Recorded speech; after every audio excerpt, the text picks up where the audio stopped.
Mesdames et messieurs, bonsoir et merci de nous retrouver sur Equinox Télévision.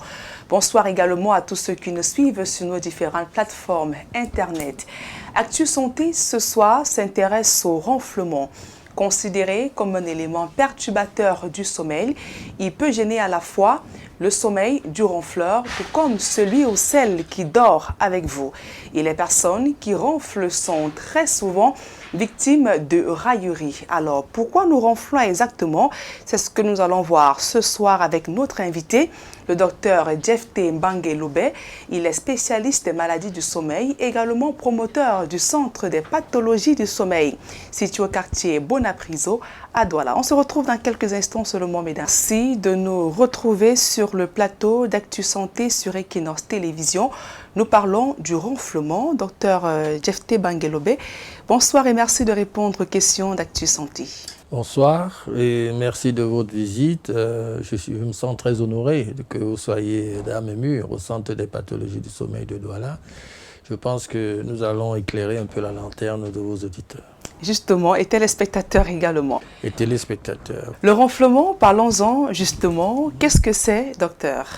Alors, le ronflement, c'est un bruit que le malade, c'est un bruit grave, hein, c'est des fréquences graves, que le sujet émet pendant son sommeil sans qu'il l'entende lui-même.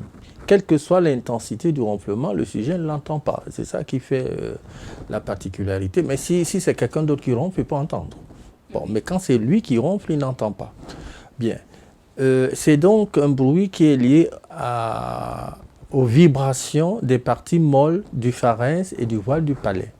C'est-à-dire des parties respiratoires des voies aériennes hautes qui vibrent au passage de l'air. Okay? Voilà.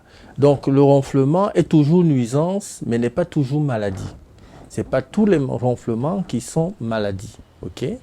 Mais tous les ronflements sont des nuisances pour le conjoint ou pour les partenaires de vie, quoi. D'accord, on reviendra davantage sur le ronflement lorsqu'il est une maladie, mais déjà sur le mécanisme de ce ronflement.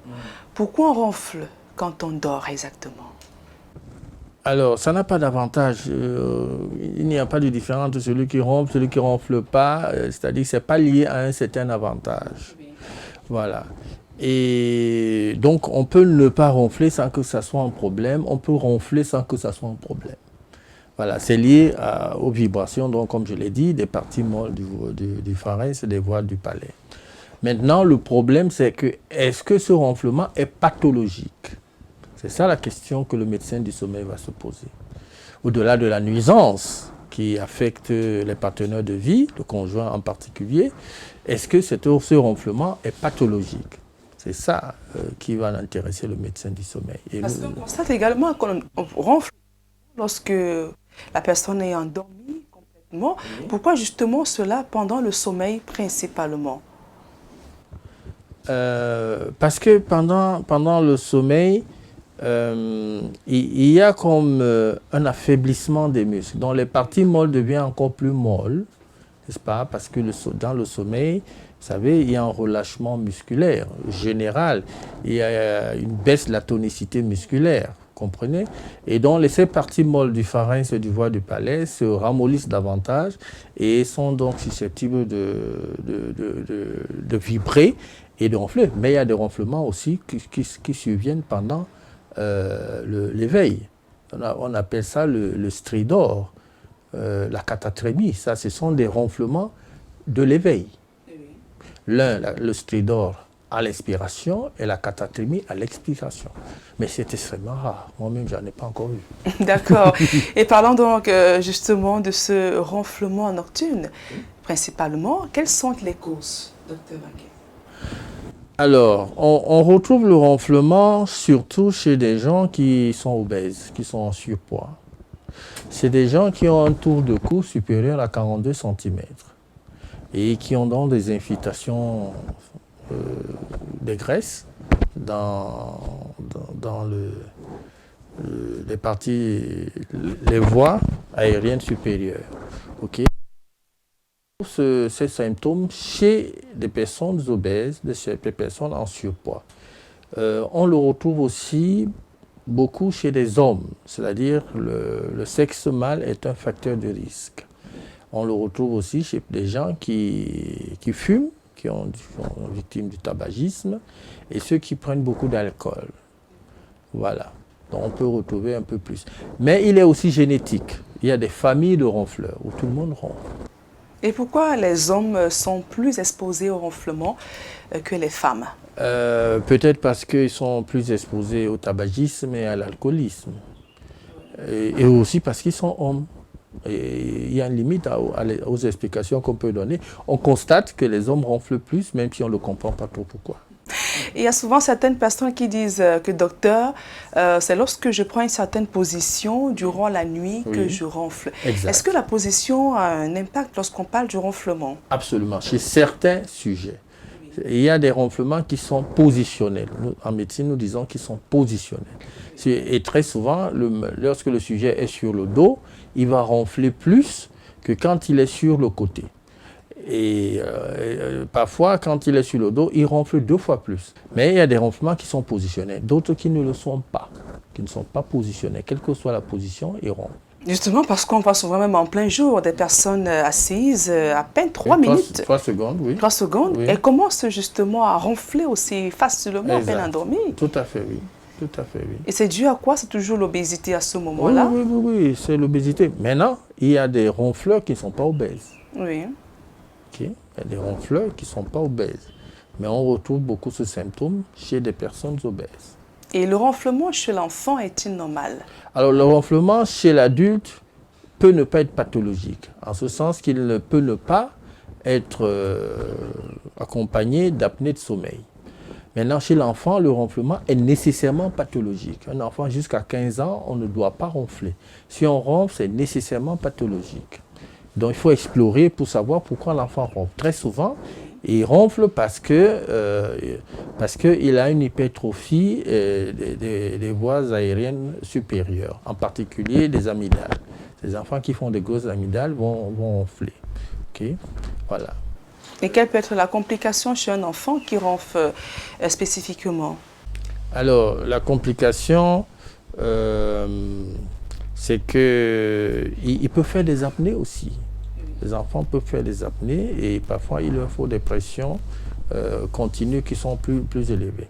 Donc ça peut déboucher sur des apnées chez l'enfant, oui. Et parlons justement de ces apnées de sommeil. Est-ce qu'on peut savoir davantage? Alors, l'apnée du sommeil, c'est lorsque le flux respiratoire, c'est-à-dire la quantité d'air qui entre à l'inspiration, diminue de 90% ou de 100%. On dit qu'il y a une apnée. Lorsque la quantité d'air diminue de 30%, on dit qu'il y a une hypopnée. Voilà. Et lorsqu'elle diminue de moins que ça, mais il n'est pas normal, on dit qu'il y a une limitation de débit.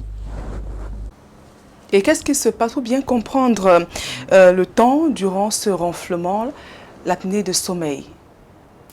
Alors vous demandez qu'est-ce qui se passe? Exactement, oui. Oui, il se passe que les voies respiratoires, les voies aériennes supérieures se rétrécissent.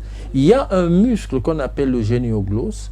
Lorsque, à l'inspiration, lorsque le malade inspire de l'air, lorsqu'il prend de l'air, il crée une pression négative dans les voies respiratoires. Et cette pression négative amène les voies aériennes supérieures à se refermer. OK? Un peu comme si vous prenez un tuyau, vous fermez une extrémité et vous mettez une pompe, vous aspirez de l'autre. Ce tuyau se collabe. Voilà, vous créez une pression négative. Et la personne peut mourir? Oui. Alors, donc, à l'inspiration, chez tout le monde, lorsque vous inspirez de l'air, il se crée une pression négative dans les voies aériennes hautes. Et donc, ces voies ont une tendance naturelle à se collaber. OK? Maintenant, il y a un muscle qu'on appelle le génioglosse qui, lui, dilate les voies respiratoires hautes. On appelle le muscle dilatateur du pharynx. Il dilate. Alors que la tendance naturelle, c'est de se collaber, il fait le travail inverse pour se dilater, pour permettre à l'air de passer, malgré la pression négative. Alors, ce qui se passe chez l'apnéique, c'est qu'il a perdu la force de ce muscle. Déjà, ce muscle perd de sa tonicité lorsqu'on s'endort, parce que quand on s'endort, il y a une relaxation musculaire générale. Mais chez les apnéiques, il perd encore plus sa tonicité. Et donc, il ne dilate plus les voies aériennes supérieures. Et donc, les voies aériennes se collapsent. On appelle ça un collapsus. Okay? C'est lié donc à une incapacité du muscle génioglosse qui est le muscle dilatateur du pharynx. Et la personne peut mourir pendant son sommeil? Oui. Parce que dans notre laboratoire, ici, par exemple, on voit que certains malades vont jusqu'à 120 secondes sans respirer. Alors, de là à mourir dans le sommeil, il n'y a comme pas. D'accord. Et quelles peuvent en être les autres conséquences d'un ronflement sur la santé? Alors, le ronflement, pas le ronflement lui-même, les apnées de sommeil. Parce que chez 100 personnes qui ronflent, il y aura peut-être 20 qui font des apnées de sommeil. Les autres ronflent sans apnée de sommeil et du coup, c'est un ronflement nuisant, ce n'est pas un ronflement maladie. On peut toujours le traiter pour ménager le conjoint. Oui, on reviendra là-dessus. Voilà. Mais est pathologique tout ronflement qui s'accompagne d'apnée de sommeil. S'il ne s'accompagne pas d'apnée de sommeil, il n'est pas pathologique, il reste une simple nuisance. Oui. Et sur la santé, il n'y a pas d'autres répercussions? Alors lorsque le ronflement s'accompagne des apnées de sommeil, maintenant il va y avoir des conséquences. Alors ces conséquences, c'est sur la santé cardiovasculaire. Il va y avoir ce qu'on appelle des hypoxies intermittentes et des dysfonctions endothéliales. Et ces deux éléments-là vont créer une hypertension réfractaire. Donc c'est un malade qui ronfle et qui a une hypertension qui ne cède pas beaucoup aux médicaments. Alors le cardiologue aura beau jeu de donner ces médicaments, il arrivera difficilement à contenir les chiffres tensionnels parce qu'il y a quelque chose en dessous. Okay? Donc première chose, première complication, hypertension réfractaire. Deuxième complication, insuffisance cardiaque gauche. Troisième, insuffisance coronarienne, c'est-à-dire que le malade s'expose à faire une crise cardiaque. Quatrième complication, les tachycardies ou ce que nous appelons les tachyarythmies. Le cardiologue appelle les tachyarythmiques, c'est-à-dire qu'un cœur qui bat en désordre. Et puis maintenant, il y a les AVC qui sont aussi une complication des apnées de sommeil et les morts dans le sommeil. Vous avez entendu parler des gens comme ça qui se sont couchés le soir et qui ne se sont plus jamais réveillés. Ce sont des morts liées au sommeil et très souvent liées à l'apnée de sommeil. Et avez-vous le sentiment, docteur Bangelombe, qu'au Cameroun, on enregistre des ronfleurs? Assez?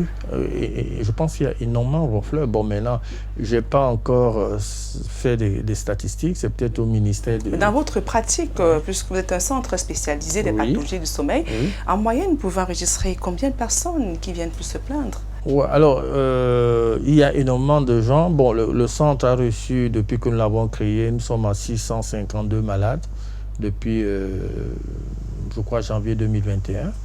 Voilà, donc beaucoup de ces malades ronflent, au moins 30 à 40% ronflent. Maintenant, il y a ronfleurs et ronfleurs. Il y a des ronfleurs occasionnels qui ronflent une nuit et pas une autre. OK? Qui ronflent, mais on devient un ronfleur sérieux à partir du moment où on ronfle 3 nuits par semaine. Minimum 3 nuits par semaine. Voilà. Et si le ronflement est autant intense que la parole, c'est-à-dire que si le ronfleur ronfle et produit un bruit égal à celui de celui qui parle. Et a fortiori, lorsque ce sujet produit un ronflement plus fort que la parole. Lorsque le ronflement devient plus fort que la parole, lorsqu'on peut l'entendre dans les couloirs, lorsqu'on peut l'entendre dans l'autre chambre, ce ronflement-là devient déjà un ronflement inquiétant. Il y a d'autres signes qui montrent qu'un ronflement est inquiétant, c'est pause respiratoire. C'est-à-dire il ronfle et puis à un moment donné, il arrête pendant 3 secondes, 5 secondes, 10 secondes et il reprend en trompe. Okay? Et quand vous voyez ça, c'est un signe qui n'est pas bon, qui montre que ce ronflement n'est pas seulement une nuisance, il pourrait être pathologique. Autre signe, c'est les suffocations. C'est-à-dire le malade suffoque, il dort et puis se lève, se met à tousser, n'est-ce pas, à tousser, voilà. Autre signe, les réactions d'éveil, c'est-à-dire il dort, il ronfle, et puis après il fait comme s'il veut se réveiller et il se rendort. Voilà, on appelle ça une réaction d'éveil. Ces réactions d'éveil, ces suffocations, ces pauses respiratoires, n'est-ce pas, augmenter de la fréquence des ronflements, font soupçonner qu'il pourrait y avoir en toile de fond des apnées. Maintenant, il y a des apnées silencieuses et je suis en train de réfléchir pour essayer de sensibiliser les médecins, de faire une étude scientifique pour sensibiliser les médecins sur les apnées silencieuses. C'est-à-dire des gens qui sont des apnéiques mais qui ne ronflent pas ou qui ronflent très peu. Parfois, il vous dit qu'il ne ronfle pas, le conjoint confirme, et quand vous faites la vidéo polysomnographie, vous voyez que ce malade fait des apnées. Ce sont des apnées silencieuses. Non, mais physiquement, on ne peut pas... Vous pouvez pas, il peut être en surpoids comme il peut ne pas en surpoids, il ne ronfle pas, le conjoint le confirme, ou il ronfle épisodiquement. La femme va vous dire, oui, il ronfle parfois quand il est très fatigué, il ronfle quand il a pris un peu d'alcool, et lui-même dit qu'il ne ronfle pas. Bon, donc c'est un ronflement, mais négligeable, peu perceptible, ok? Donc, mais quand on fait l'examen, on voit qu'ils font des apnées. Ces apnées sont dites silencieuses. Et ces patients qui viennent vers vous, ils viennent librement ou alors c'est le conjoint qui vient se plaindre? Alors oui, parfois les malades viennent parce que sous la pression du conjoint, ils viennent dire que bon, je ronfle beaucoup. Voilà, ma femme n'en peut plus. Parfois, c'est le mari qui amène sa femme, qui la porte à bout de bras, qui vous dit, cette femme me ronfle beaucoup. Alors, si on comprend bien également, l'une des conséquences sur le volet social que le ronflement peut avoir. Oui. Qu'est-ce qu'on sait ces conséquences, si on peut le dire ainsi? Oui, sur le plan social, c'est justement cette dissension dans le couple. Parce qu'il y a un conjoint qui ne supporte pas, qui n'arrive pas à s'endormir. Si le conjoint gagne le lit alors que le ronfleur est déjà dans le lit, il aura beaucoup de mal à trouver son sommeil. S'il se réveille la nuit pour aller aux toilettes, quand il revient, le ronfleur a déjà... Parce que ce ronflement produit un bruit qui peut atteindre les 70-80 décibels. C'est un bruit qui est équivalent à une voiture qui ronfle, à une voiture qui démarre. Oui. Voilà, donc c'est pas à prendre à la légère. C'est un bruit sérieux qui gêne vraiment le sommeil du conjoint. Parfois même qui gêne le sommeil des enfants dans les chambres il peut conduire à un divorce?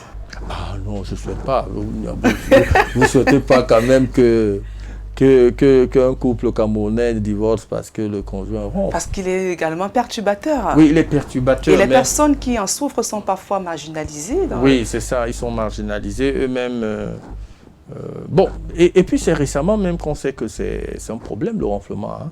Moi, mon père ronflait beaucoup, on n'a jamais su que c'est un problème. Parfois, c'est considéré comme un signe de masculinité, d'autorité dans la famille. Bon, c'est maintenant qu'on sait que ça peut cacher un problème réel. Ok. Et bon, si le ronflement devient un problème dans un couple, la médecine sait quoi faire hein, pour annuler ce ronflement. Par des machines. Quoi. On reviendra sur ces traitements, c'est déjà bon à savoir. Alors, quels sont les examens que vous recommandez dans le diagnostic de l'apnée du sommeil, notamment, ou alors du ronflement? Alors, dans les apnées de sommeil, la première chose, c'est une consultation pour prendre un peu les contours de ces apnées. Hein, d'abord, depuis combien de temps la personne est ronfleuse? Est-ce qu'on trouve ce ronflement dans la famille? Est-ce qu'il y a des antécédents familiaux? Hein? Est-ce qu'il y a des pauses respiratoires? Est-ce qu'il y a des suffocations? Est-ce qu'il y a des troubles cognitifs? C'est-à-dire, est-ce que la personne perd sa mémoire? Parce que les ronfleurs, ils finissent par avoir très peu de mémoire. Ils finissent par être aussi des somnolents, à développer une somnolence diurne excessive, des céphalées au lever et une fatigue au petit matin, au lever du sommeil, au sortir du sommeil. OK? Voilà, donc ça fait partie des conséquences. Donc, quelle était encore votre question? Justement, sur les examens indiqués. Alors, les examens. Alors, le premier examen, c'est une consultation exhaustive. Le deuxième, c'est ce que nous appelons une vidéo polysomnographie. C'est l'examen étalon en médecine du sommeil. hein, cet examen va nous permettre non seulement d'avoir une vue synoptique de son sommeil, parce que le ronflement, s'il y a des apnées, il va aussi percuter le sommeil. La qualité du sommeil, au moins la qualité, même si ce n'est pas la quantité, la qualité va prendre un coup, va en pâtir. Et donc, on fait cet examen pour objectiver les apnées et les hypopnées et voir si les seuils, si l'IAH, l'index d'apnée-hypopnée, est tel qu'il faille nécessairement un traitement. Mais le traitement n'est pas médicamenteux. Hein, justement, parlons-en de ce traitement lorsque le diagnostic est établi. Voilà, lorsque le diagnostic comment est la prise établi, en charge s'effectue? Alors, le recours le plus couru, c'est de porter ce qu'on appelle les CPAP, ou les appareils de pression positive continue. C'est un appareil qui envoie un coussin d'air avec une pression dans les voies aériennes hautes du sujet qui dort, pour ouvrir ces voies par une pression d'air, pour ouvrir les voies, pour que le pharynx ne se ferme pas. Car je vous ai dit que ce pharynx a tendance à se fermer à l'inspiration. Okay? Donc on envoie un coussin d'air, l'appareil envoie un coussin d'air, et ce coussin d'air permet donc de supprimer les apnées et les hypopnées et les limitations de débit et les ronflements. 4 choses. Et chez l'enfant, le traitement, il s'effectue comment? Alors, le traitement chez l'enfant, c'est d'abord de voir si ce ronflement est apnéique. Bon, s'il est apnéique, on regarde s'il y a des amygdales, parce que très souvent, dans plus de 80% des cas, en tout cas c'est ce que nous avons ici, et c'est ce que dit la littérature, ce sont des hypertrophies des amygdales et des adénoïdes, c'est-à-dire des végétations. Alors, ça crée donc des grossissements des voies aériennes hautes, des parois des voies aériennes hautes, et des tendances au rétrécissement de ces voies, et donc que ça fait des apnées et des vibrations et des ronflements. Voilà, donc il faut faire un examen pour voir s'il y a une hypertrophie des amygdales, que ce soit des amygdales pharyngées ou des amygdales du voie du palais, qu'on appelle... Et là, qu'est-ce qu'on fait à ce moment? Et là, en ce moment... Alors, en ce moment, s'il est établi qu'il y a une hypertrophie des voies, il faut voir l'ORL. Donc, c'est des malades que nous gérons en collaboration avec nos confrères ORL, qui vont donc faire une amygdalectomie. Et parfois, très souvent, ça suffit pour rétablir, pour faire disparaître le ronflement et les apnées de sommeil. Si ça ne suffit pas, on met le malade, l'enfant va dormir avec une machine, ce qui arrive aussi. Et parfois, les pressions nécessaires chez l'enfant sont supérieures à celles de l'adulte. Et que dites-vous? Sont plus petites. Et que dites-vous justement de ces personnes qui disent détenir des astuces de grand-mère pour pouvoir remédier de façon naturelle au ronflement? J'aimerais prémunir vos auditeurs et vos téléspectateurs contre c'est de la naïveté, c'est de la crédulité, de penser que la médecine de la grand-mère va trouver des solutions que la médecine moderne tarde à trouver. Donc, je ne conseille pas ça. Ce qui est, par contre, de première intention, ce serait de perdre du poids. Parce que nous savons que lorsque vous perdez 10% de poids, vous diminuez le nombre de ronflements et d'apnées de 50%. C'est-à-dire 10% de pertes ont un effet de 50% sur les apnées de sommeil ou les hypos. Et comment aider à la maison son conjoint, peut-être qui ronfle, que ce soit lors d'une mauvaise position ou alors l'enfant? Comment se comporter à la maison? D'abord, il faut être compréhensif. On ne ronfle pas parce qu'on veut. Hein, donc, il ne faut pas mettre trop de pression, il ne faut pas être désagréable, il ne faut pas quitter le lit parce que le conjoint ronfle. Oui. Hein, il faut voir le médecin du sommeil, on voit avec le conjoint ce qu'il y a lieu de faire. Mais aussi le conjoint doit éviter d'être réfractaire au conseil. Voilà, parce qu'il y a des gens, ils ronflent, ça gêne le conjoint, ça lui dit absolument, ça lui fait ni froid ni chaud, son ronflement gêne son conjoint. Et ce n'est pas bon non plus. Il faut venir pour qu'on voit, est-ce que la baisse du poids, une baisse drastique peut être la solution. Si la solution n'est pas là, on cherche la solution par les appareils de pression positive. Ou alors par ce que nous appelons des OAM, c'est-à-dire des orthèses avancées mandibulaires. C'est des espèces de dispositifs qu'on met entre les dents et qui poussent la mâchoire inférieure devant pour dégager les voies respiratoires à l'arrière et permettre un meilleur écoulement d'air.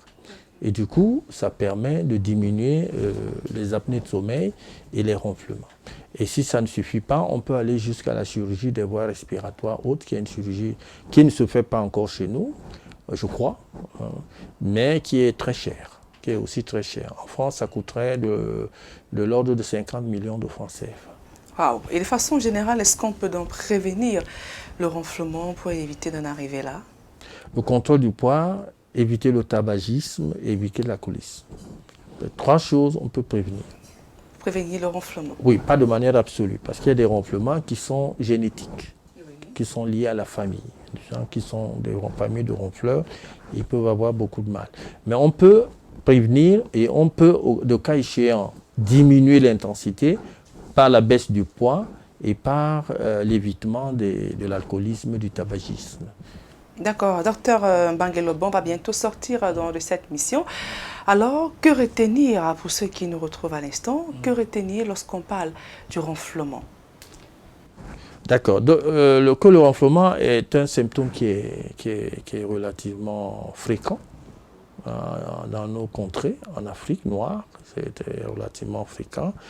Que c'est toujours une nuisance, que ce n'est pas toujours une maladie, et que dans 10 à 20% des cas, c'est une maladie parce que ça charrie dans son sillage des apnées de sommeil qui eux-mêmes ont un risque cardiovasculaire dont nous avons parlé là en haut. D'accord.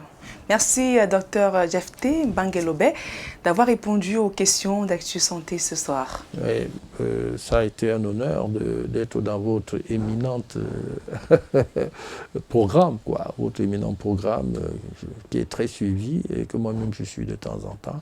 Sentez-vous libre de me voir chaque fois que vous avez besoin de mes éclaircissements pour vos téléspectateurs. Merci, je rappelle que vous êtes spécialiste des pathologies du sommeil. C'est un plaisir également de vous recevoir sur Actu Santé sur Equinox Télévision. Merci beaucoup. Mesdames et messieurs, c'est ici que nous mettons un terme à ce programme. Merci de nous avoir suivis. On se retrouve mercredi prochain. N'oubliez surtout pas que votre santé n'a pas de prix. Prenez bien soin.